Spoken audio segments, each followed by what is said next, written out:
October has always been my favorite month. The air is crisp, the leaves change color, and the excitement of Halloween is palpable. Growing up in a small town surrounded by farmland, the annual Harvest Festival was the highlight of the season.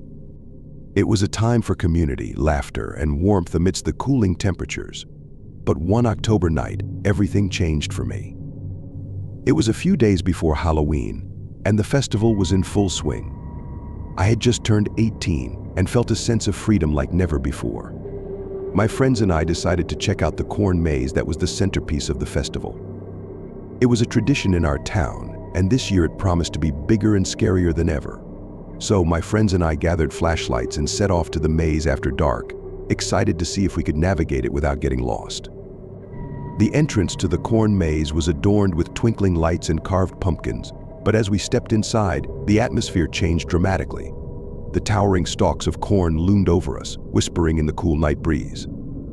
The faint sound of laughter and screams echoed in the distance, but in the maze, we felt an unsettling isolation. We chuckled nervously, trying to shake off the creeping feeling of being watched. As we wandered deeper into the maze, we discovered intricate pathways that twisted and turned. Our flashlights flickered as the wind picked up, and I felt the hairs on the back of my neck stand on end. By the time we realized how lost we were, it was too late. The laughter from the festival faded into the distance, replaced by an unnerving stillness. "Let's try to retrace our steps," my friend Alex suggested, but as we turned back, we realized the layout had shifted. The rows of corn appeared different. Somehow they had grown denser. Panic began to seep in as we pushed through the tangled stalks, desperately trying to find our way back. Minutes turned into an hour, and our flashlight beams danced wildly, revealing only more corn and shadows. Just as despair began to set in, we heard a rustling from behind us. We froze, turning slowly to face the source of the sound. A figure stood just at the edge of our light, half hidden amongst the corn. "Who's there?" I shouted, my voice echoing off the rows. No answer came, just the sound of our breathing and the rustle of the wind. Whatever was there stepped back into the darkness, and a chill ran down my spine. Without thinking, we began to run, navigating the maze blindly, adrenaline coursing through our veins. The path twisted and turned, leading us deeper and deeper into the heart of the maze. Soon we found ourselves in a clearing, surrounded by towering walls of corn on all sides. "Where are we, Jenna?" Another friend gasped, her voice trembling. "We should stop running," I suggested, trying to catch my breath. "We need to think." Just then, we heard laughter again, but it was different, sinister. It echoed around us through the rows of corn, mocking our fear. I felt my stomach drop. We weren't alone. "Guys, we should head back." Now I urged as the laughter grew closer, mingling with whispers that seemed to come from the very plants around us. Anxiety gripped my chest as I realized we might not find our way out after all. As we turned to retrace our steps once more, I felt a cold hand grasp my shoulder. I spun around, expecting to see one of my friends, but instead, a masked figure loomed before me, eyes dark and hollow. I let out a scream that echoed off the walls of corn, and instinct kicked in. We bolted in the opposite direction, scrambling through the maze as the figure chased us, its laughter echoing like thunder. We darted through paths, trying to evade him, but the more we ran, the less we knew where we were going. With each twist and turn, a sense of panic engulfed us. Eventually, Jenna tripped in her haste and went down hard. I turned back to help her, but just then, I heard a sickening crunch behind us. My heart pounded in my chest. I pulled Jenna to her feet, and we continued running. Finally, we spotted a faint glow up ahead, the exit. We sprinted toward it, but as we approached, we realized it was a sick joke. A false light, a cruel mirage to lure us deeper in. We were trapped. Then came the laughter again, echoing all around us. We were no longer in control.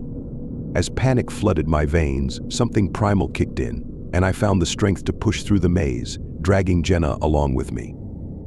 Just when I thought hope was lost, we stumbled upon a break in the corn, an unmarked path leading out. We dashed towards it, skirting dangerously close to the waiting figure. When we finally burst into the open, gasping for fresh air, we found ourselves at the edge of the festival grounds, where the laughter and lights were bright. The chaos enveloped us, a stark contrast to the terror we had just escaped.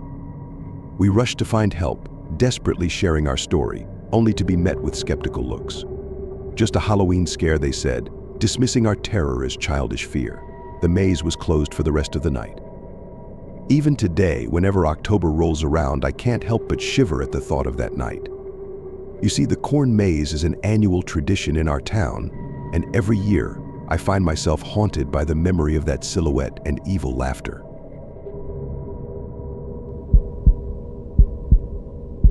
It was the last weekend of October, and the air was thick with the scent of fallen leaves and the unmistakable chill that heralds the arrival of winter. I lived in a small town in the Midwest, one where the whispers of the past seemed to linger in every corner. Halloween was always a big deal in our neighborhood. Every year we transformed the streets into a spooky spectacle. But that particular year, something felt different. I was wandering aimlessly around my neighborhood, taking in the festively decorated houses, the carved pumpkins flickering with lights, and the laughter of children darting through the streets. As dusk fell, the atmosphere shifted. The sun dipped below the horizon, casting long shadows that crept like fingers across the pavement. I decided to take a stroll down a nearby forest trail, an area I had visited numerous times before, but that evening felt eerily different. With each step deeper into the woods, darkness enveloped me. The trees loomed tall and foreboding, their branches twisting like skeletal hands overhead. The rustling sounds of leaves began to merge with my heartbeat, quickening my breath. I shrugged off my unease, attributing it to my overactive imagination, stirred up by Halloween. As I walked, I noticed an unusual silence. The chirping of crickets had stopped, and all I could hear was the crunch of leaves under my feet. It was unsettling. Just as I was about to turn back, something caught my eye movement at the edge of the trees. My heart raced as I squinted into the darkness, but nothing was there. Perhaps it had been an animal, I thought, pushing the thought aside and convincing myself I was safe. After a few more minutes of walking, I finally turned to head back home. But in the quiet, I couldn't shake a feeling of being watched. It's often said that instincts are more powerful than we realize, and mine were screaming at me. As I quickened my pace, I began to hear soft sounds behind me, footsteps echoing my own. I tried to rationalize it. Maybe someone else was out for a walk. But every time I paused, the footsteps halted too. The chilling realization began to settle in. They weren't mere echoes, they were deliberate, rhythmic sounds tracking me. My heart pounded as I picked up my pace, almost breaking into a run. I didn't look back. I was too terrified of what I might see. Tall finally burst out of the trees, gasping for breath, and stepped back onto the main road. The safety of the street lamps and the distant laughter of Halloween revelers eased my panic, but I dared not stop. I walked briskly toward home, but that comforting feeling didn't last long. I could still hear them, the soft footsteps resuming their chase, gradually fading in and out, but always present. Arriving home, I fumbled with my keys, my hands shaking. I barely managed to slam the door shut behind me and lock it. When I stood there for a moment, catching my breath, listening intently, the footsteps had stopped now, but an unsettling tension filled the air. Every creak of the house amplified my anxiety. I tried to distract myself. I immersed myself in Halloween-themed movies, but even the jump scares couldn't shake the feeling of dread. Just as I settled down, my phone buzzed a message from my best friend, Sarah. She was curious about my trick or treating plans for the next day. I started typing a reply, but something outside caught my attention. A flash of movement drew my gaze to the window. I peered out through the curtain, heart racing. The streetlights flickered, and a shadowy figure stood at the edge of my yard. It was hard to make out the details, but the silhouette appeared to be watching my house. I gasped and backed away from the window, hoping it was just my imagination. A few moments later, I cautiously peeked again. The figure was gone. That night, sleep eluded me. I lay awake, replaying the events of the evening in my mind. The footsteps, the figure, it all felt like a nightmare I couldn't escape. Just before dawn, exhaustion finally claimed me, and I drifted into a restless slumber. So when morning arrived, I was determined to brush off the previous night's events as mere excursions of a hyperactive imagination. I stepped outside, greeted by the clear morning light. As I walked toward the street, my heart dropped.